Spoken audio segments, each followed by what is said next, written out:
What's going on, everybody? My name is Alex Freeberg, and in today's video we're going to be going over the group by and the order by statements. In previous videos we created tables, we went over the select, the from, and the where, and now we are at the very end of our SQL Basics series. If you stayed with us for the whole time, hopefully you have learned a lot and learned the basics of SQL. In future videos we're going to be going over intermediate and even more advanced concepts, and even going through portfolio projects that you can use to put on your resume. If you like this type of content, be sure to subscribe below, but let's get into it for today. The group by statement is similar to distinct in the select statement in that it's going to show the unique values in a column. The difference is if we say distinct gender, what's going to be returned is the very first unique value of female and the very first unique value of male. But if we say gender and we say group by gender, it's only going to return two values, but in these two values we actually have all the males rolled up into this one row and all the females rolled up into this one row. Now let me further show you what that means. If I say count of gender, now you can see that this whole time there were 6 males in this one row and there were 3 females in this one row.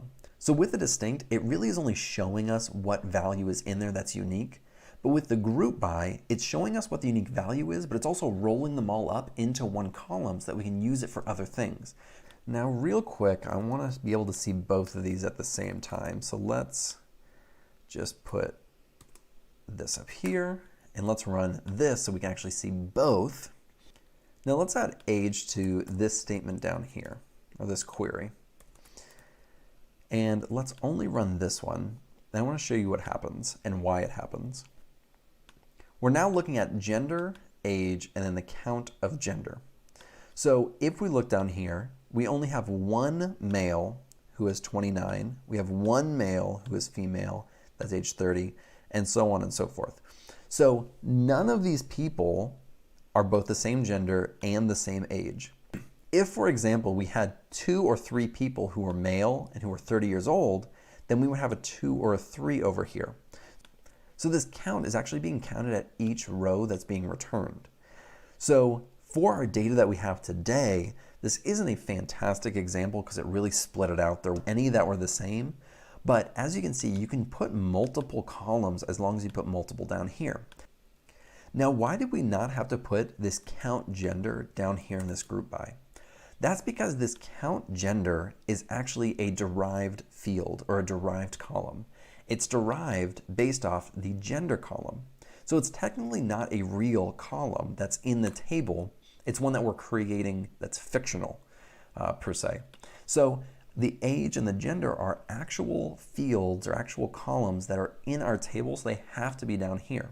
And like I said before, it's the comparison to that distinct in the select statement, because we're looking at the distinct of gender and age.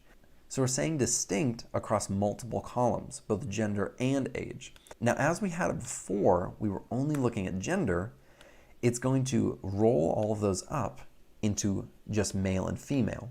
But if we want to add more, we can easily add more. In this group by statement, we can still do things like where age is greater than 31. We can still do those things. So let's execute this and our numbers are going to change. Now we're doing it based off gender and we're looking at the count of people whose age is greater than 31, which is smaller than before.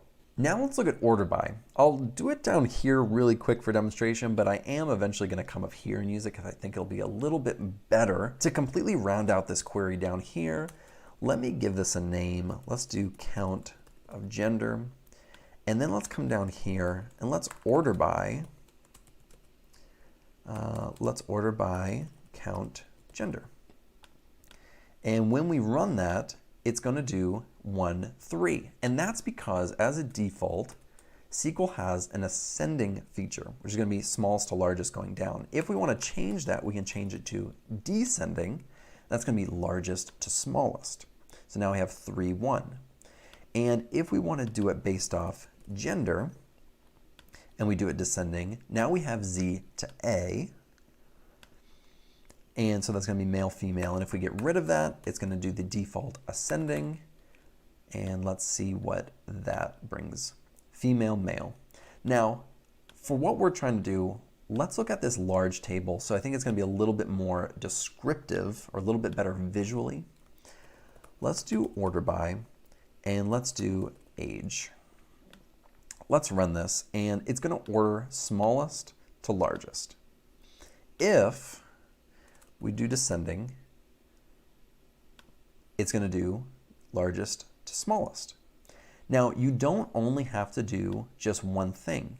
You can do multiple columns. So if I wanted to do age and then gender, I can do that as well. So let's do gender. And let's run that.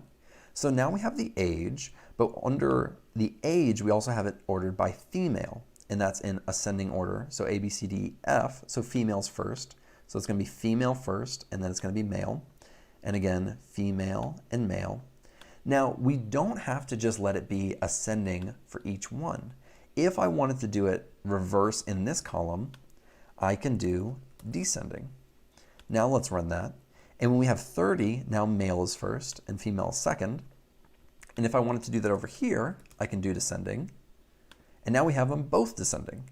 So it's going to go top to bottom. And when we have 32, it's going to be male, 32 female. So you can specify lots of different things in here, and we don't actually have to use column names. We could just use numbers. So if I wanted to do 1, 2, 3, 4, 5, I could. But let's try to replicate the exact same thing before. This would be column 1, 2, 3, 4. So let's do where 4 descending, and then let's do 5 descending. And if we execute that, it's going to give us the exact same result as if we'd actually put in the column name. And I do use this a lot. Oftentimes I don't use the column name. If it's a small table, I'll just use the number. So in my actual queries, I do this a lot where I just use the number instead of the column name. So that is the group by and the order by statement. And if you have walked through my previous videos, you should be completely done with the basics of SQL. So congratulations. The next thing to do is really just practice the basics, because the basics are what you're going to be using day in, day out. And so what I would recommend is create a few more tables, query those tables, try to think of use cases and what you would actually want to know from that information. After that, I would move on to my intermediate videos if those are already out, and then I would move on to my advanced videos. Those are going to go over some more challenging topics, but things that would be very useful for anybody to know. In my next video, I'm going to be going over intermediate SQL topics, things like joins and subqueries, and a ton more. So if I already have posted those, be sure to go check those out on my page. And if I haven't, I hope to have those up soon. Thank you guys so much for watching. I really appreciate it. If you learned anything in this Basics of SQL series, be sure to subscribe below, and I'll see you in the next video.